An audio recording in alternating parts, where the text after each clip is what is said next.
February 21st, 1965, 2:58 p.m., Audubon Ballroom, Washington Heights. For 2 seconds, Bumpy Johnson and Malcolm X locked eyes across a crowded room. No words, no movement, just two men who understood each other completely. Thomas Hagen was standing up, shotgun emerging from under his coat. 400 people had no idea what was about to happen. But Bumpy knew. He was 10 feet behind Hagen, gun already in his hand, finger on the trigger. One bullet, one dead assassin. Malcolm lives. Simple math. That's when Malcolm turned, saw Bumpy, saw the gun, saw the choice Bumpy was about to make. Malcolm shook his head, slowly, then smiled.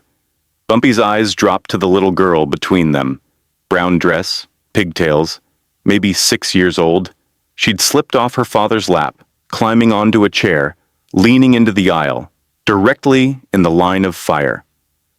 If Bumpy pulled that trigger, the bullet would go through her before it ever reached Hagen. When Bumpy looked back up, Malcolm mouthed 3 words, "I die standing." The shotgun blast echoed through the ballroom 2 seconds later. Bumpy Johnson didn't save Malcolm X that day. But what he did in the next 15 seconds is why the killer never made it to the door. Why Thomas Hagen got dragged out of that ballroom more dead than alive. Why 2 other assassins never escaped either. To understand those 15 seconds, you need to understand the promise Bumpy made 3 days earlier. The promise Malcolm refused. The promise that haunted Bumpy Johnson for the rest of his life. February 14th, 1965, Valentine's Day. 2:46 in the morning. Malcolm X's house in Queens exploded in flames. Molotov cocktails through the bedroom window. Glass shattering, fire spreading, smoke filling the rooms where his 4 daughters slept. Betty Shabazz grabbed the girls, 6 years old, 4 years old, twins barely 2, pulled them from their beds, pushed them through the smoke, out into the freezing February night. They stood in the street in their nightgowns, crying, covered in soot, watching their home burn. Malcolm knew who did it. The Nation of Islam, Elijah Muhammad's enforcers, the brothers he'd once called family, the men he'd once trusted with his life. They wanted him dead for leaving, for exposing Elijah's corruption, for speaking truth when silence was expected. By 1965, Malcolm X wasn't the nation's rising star anymore. He was their greatest threat. He'd seen behind the curtain, seen the money, the women, the lies, and he'd walked away. That made him dangerous. That made him a target. Bumpy Johnson understood dangerous men. He'd spent 40 years in Harlem watching them rise and fall. Dutch Schultz, Lucky Luciano, Frank Costello, men who thought power came from fear. But Bumpy knew different. Real power came from respect, from being the man your community needed when the wolves came knocking. Malcolm and Bumpy weren't friends exactly. Different worlds, different methods. Malcolm preached revolution through consciousness. Bumpy practiced revolution through control. But they respected each other. 2 men who refused to bow. 2 men who'd rather die than surrender Harlem to people who didn't understand it. The morning after the fire, Bumpy Johnson walked into Columbia Presbyterian Hospital unannounced. No phone call, no flowers. Just showed up at dawn in his tailored suit and fedora. Found Malcolm in the waiting room while doctors checked his daughters for smoke inhalation. Bumpy sat down beside him, didn't say hello, just got to the point. "Give me 48 hours. The men who did this won't see Wednesday." Malcolm was staring at the floor, exhausted, traumatized. When he finally spoke, his voice was steady, but sad. "If you do that, I become everything they say I am. A hypocrite, hiding behind a gangster's gun. You'd be alive. I'd be dead inside." Malcolm turned to face him.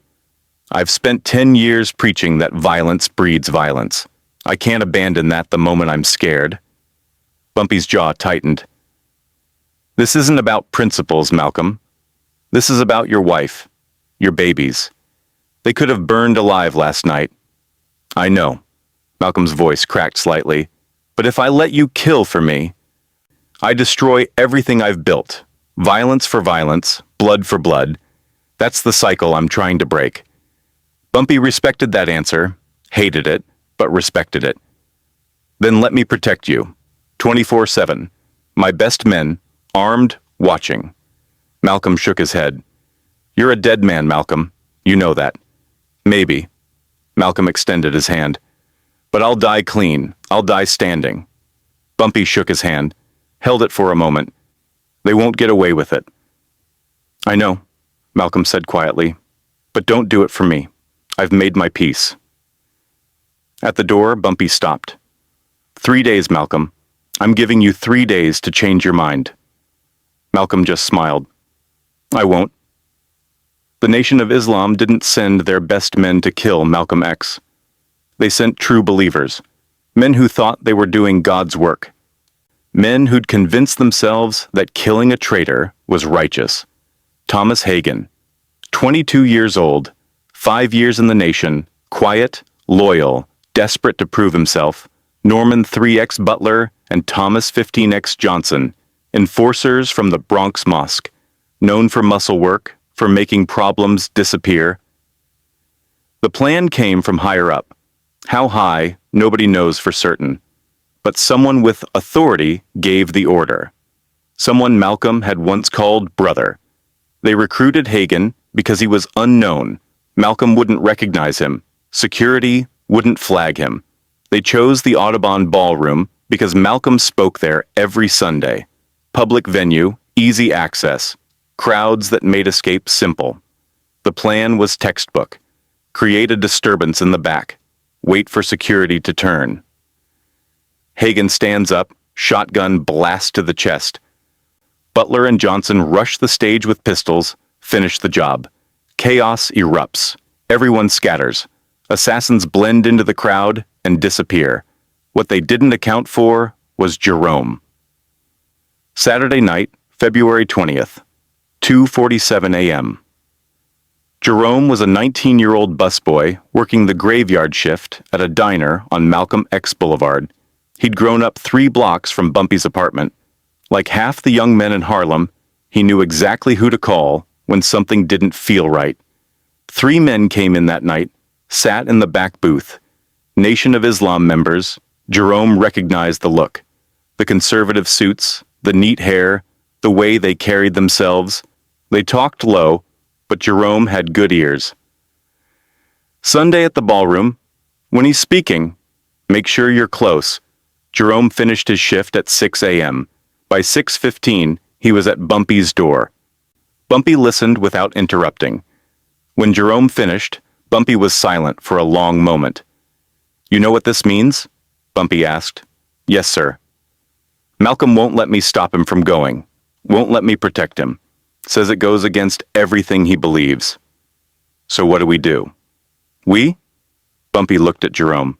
You did your part. You go home. You forget this conversation. And you? I'll be there, Bumpy said quietly. I can't stop Malcolm from going, but I can make sure if something happens, those men don't walk away. Here's what the assassins didn't understand about Harlem. It wasn't just a neighborhood. It was a network. Every doorman, every shoeshine boy, every bartender, every busboy was watching. The nation thought they could walk in, kill Malcolm, and disappear into chaos. They were wrong. Because chaos in Harlem didn't mean confusion. It meant consequence. Sunday morning, February 21st. Bumpy Johnson woke up at dawn. He dressed carefully. Gray suit, white shirt, black tie, his good fedora. He looked like a businessman heading to church. From his closet safe, he selected a .38 special. Checked the cylinder. 6 rounds. He'd only need 1. The drive to the Audubon took 35 minutes. Bumpy didn't rush. He knew the timing. Malcolm's speech started at 3 p.m. Bumpy wanted to be there by 2. He arrived at 2:15. The ballroom was already filling up. Families, true believers, people who came to hear Malcolm speak truth. Bumpy scanned the room like he'd done 1,000 times before. exits, sightlines, potential threats. He spotted Hagen at 2:35, young, nervous, sitting too straight, hands in his lap, coat buttoned despite the warm room. Bumpy recognized the posture, a man carrying weight he wasn't used to carrying. The shotgun was under that coat. Bumpy knew it before he saw it.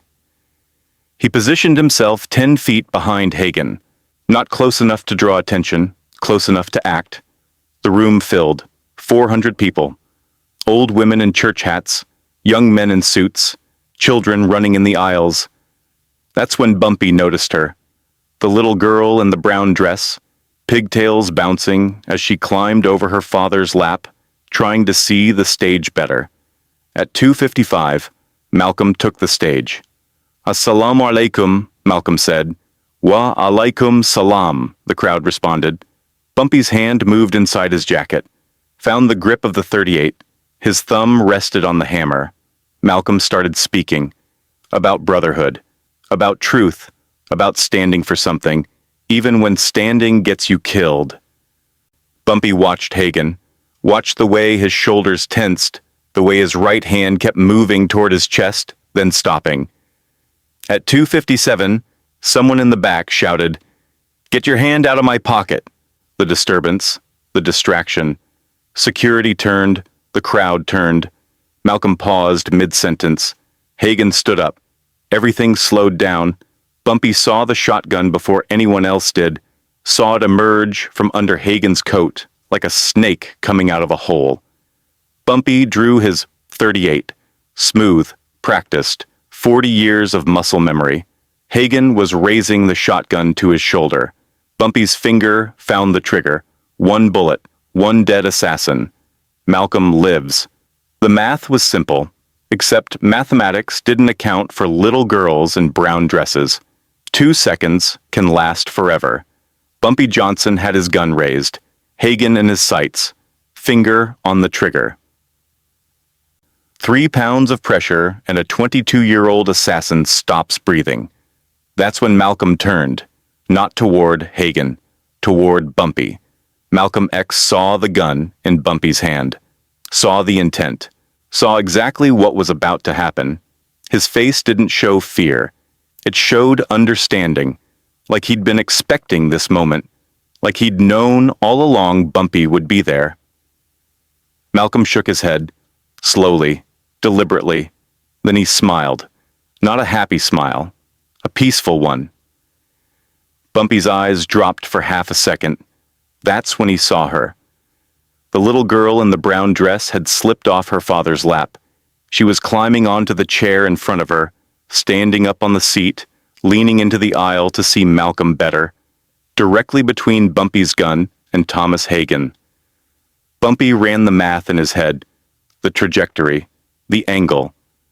His bullet would travel through her small body before it ever reached Hagen. One child's life for one man's life. The impossible equation. Bumpy looked back at Malcolm. Their eyes locked again. Malcolm knew. He understood the choice Bumpy was facing. Understood what it would cost. Malcolm mouthed 3 words across that crowded room. "I die standing." Not a plea, not a request, a statement of fact. Malcolm X had made his choice. He'd made it 3 days ago in that hospital. Made it when he refused Bumpy's protection. Made it every day of his adult life. He would not live in fear. He would not hide behind guns. He would not compromise his principles, even to save his own life. Bumpy's gun stayed raised. His finger stayed on the trigger, but he couldn't pull it. Not with that little girl standing there. Not with her father's arm around her waist, trying to pull her back down. Not with her innocent face turned toward the stage. The shotgun blast was deafening. It echoed through the Audubon ballroom like thunder, like the world splitting open. Malcolm X fell backward. His body hit the stage. His hands reached up, trying to stop the bleeding, trying to hold on to life for just a few more seconds. The little girl in the brown dress screamed. 400 people screamed, and Bumpy Johnson lowered his gun. He'd failed, But the next 15 seconds would prove that failure wasn't the end of the story. It was just the beginning of Thomas Hagen's nightmare. AC-6, the climax, 4,800 characters, chaos. 400 people screaming, diving under chairs, scrambling for exits, mothers grabbing children, men hitting the floor. Malcolm X's body hit the stage, blood spreading across his white shirt, his eyes still open, still aware, still present. Bumpy Johnson stood frozen for 1 second. The man he couldn't save was dying 10 feet away. Then he moved. Thomas Hagen dropped the shotgun. It clattered to the floor. He turned toward the back exit, trying to blend into the panicked crowd. That's when Bumpy's training kicked in. 40 years of surviving Harlem's streets. 40 years of knowing that hesitation gets you killed. First 5 seconds. Bumpy moved through the chaos like a shark through bloodwater. People running, screaming, pushing, but Bumpy's eyes never left Hagen. And here's what nobody expected. The crowd recognized Bumpy Johnson. They saw him moving with purpose, saw the look on his face, and they did something extraordinary. They parted. Not because they were afraid of him, because they trusted him. A path opened through the panicked crowd. Bumpy walked through it like Moses through the Red Sea. Hagen looked back, saw Bumpy coming. His eyes went wide. He ran. The back exit was 30 feet away. Hagen pushed people aside, knocked over chairs, desperate to reach that door. 20 feet, 15 feet. That's when Hagen saw them. 2 men standing in front of the exit, arms crossed, not moving. Bumpy's men. They'd been positioned there since 2:30, just in case. Hagen spun around. The side exit. But that was blocked too. Second 5 seconds, Hagen was trapped. A caged animal with nowhere to run. He pulled a .45 from his waistband, started waving it at the crowd, trying to clear a path. "Move! Get out of my way!" People backed up. Parents shielded children. The circle around Hagen widened. Bumpy was 15 feet away now, gun still in his hand. He could end this. 1 shot. Thomas Hagen stops breathing. But that's not what Bumpy did. Instead, he shouted one word that changed everything. "That's him!" The room froze. 400 people stopped screaming, stopped running, turned to look at Thomas Hagen, the man holding the shotgun that killed Malcolm X. Bumpy didn't shoot Thomas Hagen. He didn't need to, because Bumpy understood something the assassins never considered. These weren't just spectators. These were Malcolm's people, his congregation, his family. They'd just watched their leader die, watched him fall, watched him bleed, and now they knew who did it. Final 5 seconds. The crowd moved as one organism, no coordination, no planning, just pure primal rage. They surged toward Hagen from all sides. Hagen fired his .45, once, twice. The bullets went wild, hitting ceiling, walls. Then the crowd was on him. The sounds that came next weren't human. Grunts, thuds, the crack of bone, the wet sound of fists hitting flesh over and over and over. Someone screamed, maybe Hagen, maybe someone else. The circle of violence tightened. 30 people, 40, beating, kicking, tearing. Bumpy didn't participate. He just stood there, gun lowered, watching, making sure Thomas Hagen didn't make it to that door. The beating lasted maybe 20 seconds, maybe 30. Time moved different in that room. When it finally stopped, when people stepped back, gasping, horrified at what they'd done, Thomas Hagen was on the floor, still breathing, barely. His face was unrecognizable. His left arm bent at an angle. Arms shouldn't bend. Blood pooling around him, but alive. Bumpy wanted him alive. Dead men can't testify. Dead men can't face justice. Dead men can't spend the rest of their lives remembering what they did. Police sirens wailed outside, getting closer. Officers burst through the doors, guns drawn. They saw Malcolm on the stage, saw the crowd, saw Hagen on the floor. Two cops grabbed Hagen, started dragging him toward the exit. The crowd parted again, silent now, watching. Hagen's eyes found Bumpy as they pulled him past. Bumpy leaned down, spoke quietly. Only Hagen could hear. "You had 30 seconds to escape. I made sure you never reached that door.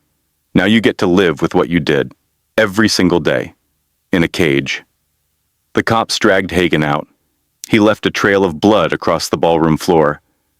Behind them, on the stage, Malcolm X had stopped breathing. The Audubon ballroom smelled like gunpowder and blood and fear. Police were everywhere now, pushing people back, roping off the stage, taking statements from witnesses who couldn't stop crying. Thomas Hagen was in an ambulance, handcuffed to a stretcher, broken but breathing. Bumpy Johnson walked through the chaos toward the stage. Nobody stopped him. The cops knew who he was. They'd deal with him later. Malcolm X lay on his back, eyes closed now. Betty was beside him, holding his hand, her face a mask of grief and rage. Bumpy knelt on Malcolm's other side. The room was still loud.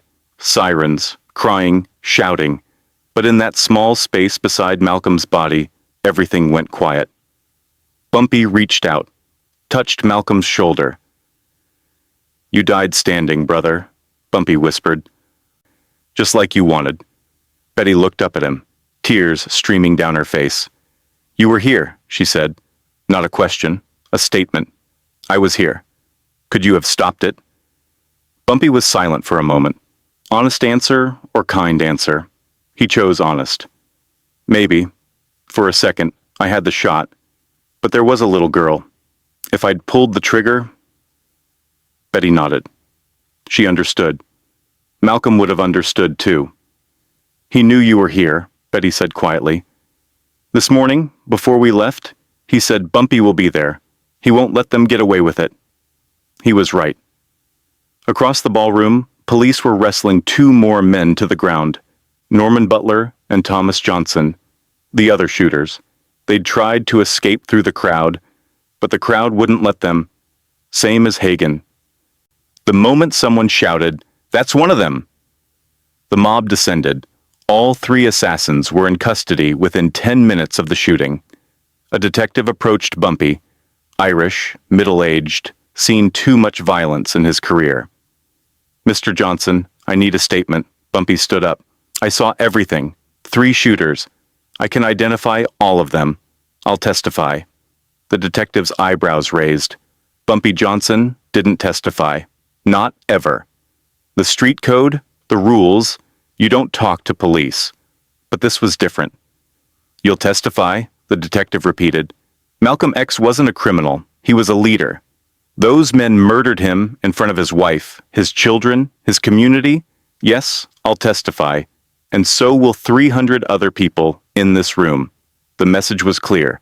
Not to the police, to the Nation of Islam, to whoever ordered this hit. You killed Malcolm, but you didn't get away with it. You'll never get away with it. Word spread through Harlem faster than any newspaper could print it. By 5 p.m., every street corner knew. Bumpy was there. Bumpy tried to stop it. Bumpy made sure the killers didn't escape. By 6 p.m., every mosque in New York knew. The assassins were in custody. All 3, beaten, broken, facing life in prison. By midnight, the story had evolved, grown, the way stories do. Some said Bumpy killed the shooters himself. Others said he protected them from the mob. Both versions were wrong, but both captured a truth. Bumpy Johnson had been there when Malcolm X needed him most. He couldn't save Malcolm's life. Malcolm wouldn't let him, but he damn sure made certain Malcolm's killers faced justice. For the rest of his life, Bumpy would carry the weight of that afternoon, the 2 seconds when he had the shot, the little girl in the brown dress, the impossible choice. Malcolm had made his decision. Die standing or live compromised. Some men are built different. Malcolm X was one of them. He chose principle over survival, truth over safety, standing over hiding. And Bumpy Johnson the gangster, the enforcer, the man who'd killed more people than he could count, respected that choice more than anything he'd ever witnessed. February 21st, 1965 was the day Malcolm X died, but it was also the day his message became immortal. 3 weeks later, Thomas Hagen, Norman Butler, and Thomas Johnson stood trial. All three convicted. Life in prison. Bumpy Johnson testified for 4 hours, described everything he saw, every detail, every moment. The prosecution asked him why he was there that day. Malcolm X was a friend, Bumpy said. I came to hear him speak. I came to make sure he was safe. Did you succeed? The prosecutor asked. Bumpy was silent for a long moment. No, but his killers didn't escape either. That's something. It wasn't enough. Not for Bumpy. He'd spend the next 3 years replaying those 2 seconds. The moment when he could have fired. The little girl. The choice. Could he have saved Malcolm? Should he have taken the shot? The answer haunted him until the day he died. But here's what history remembers. Malcolm X died standing, refusing to hide, refusing to compromise, refusing to live in fear even when fear was the logical choice. He died for his principles, and those principles outlived him. Within months, Malcolm's autobiography was published. Millions read it. Millions more heard his message. The Black Power movement, the Panthers, the awakening of consciousness in a generation that refused to accept injustice. All of it traced back to that ballroom, that moment, that sacrifice. Bumpy Johnson lived 3 more years after Malcolm's death. On July 7, 1968, he collapsed from a heart attack. Some say he died from stress. Others say it was age, karma, the violence finally catching up. But people close to Bumpy knew the truth. Part of him died on February 21st, 1965. The part that believed he could protect everyone. The part that thought being 3 steps ahead was enough. Malcolm taught Bumpy something in those final moments. Some things can't be controlled. Some people can't be saved. Some deaths matter more than any life. Malcolm X chose how he died. He chose to stand. He chose principle over survival. And Bumpy Johnson, the most feared man in Harlem, watched it happen, couldn't stop it, could only make sure the world remembered. Here's what they don't teach in history class. Malcolm X didn't die alone. Bumpy was there, trying to protect him, failing to protect him, succeeding in making sure justice was served. Thomas Hagen spent 44 years in prison. He was released in 2010, gave one interview, said he was innocent. Nobody believed him, because 400 people saw what happened.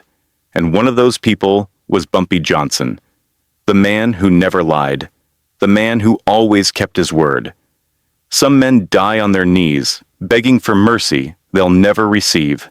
Some men die standing, defiant until the last breath, refusing to compromise, even when compromise would save them. Malcolm X died standing. And Bumpy Johnson made damn sure the world never forgot. For the rest of his life, Bumpy carried those 2 seconds. The moment when he had the shot.